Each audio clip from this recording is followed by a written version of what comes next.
नमस्कार। म पूर्व प्रहरी अधिकृत हाल कलाकार पवन कुमार अधिकारी। आजैका मितिमा अर्थात् 81 चैत 15 गते राजावादी समूहबाट घोषणा भएको आन्दोलनमा एकजना पत्रकारले जिउँदै जलेर मर्नु परेको छ भने एकजनाको गोली लागेर मृत्यु भएको छ। यही घटनाको हेरिफेरी मैले एउटा सानो रचना तयार गरेको छु। हजुरहरूले मेरो रचना हेरी सुनी प्रतिक्रिया जनाइदिनु होला है त। रचनाको शीर्षक छ चैत 15 को आन्दोलन।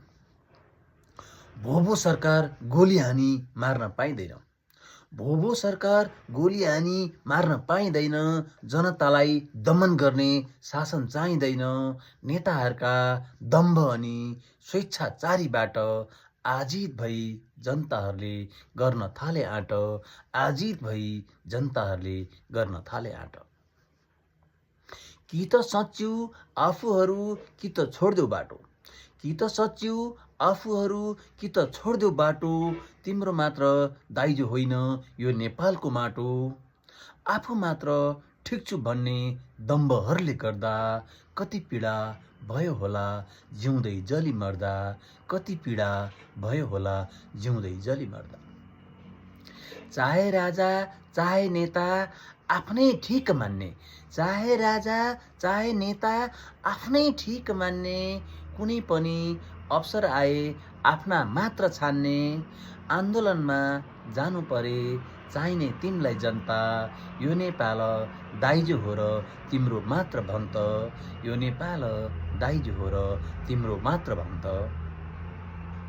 गर्न सके नेपाल र नेपालीको हित। गर्न सके नेपाल र नेपालीको हित। तिमीलाई नै भगवान मान्छन् जनताको मन जित। ठुलादेखि सानासम्म बन्न खोज्दा राजा। यो अवस्था भोग्नु पर्यो हाम्रो देशले आज। यो अवस्था भोग्नु पर्यो हाम्रो देशले आज।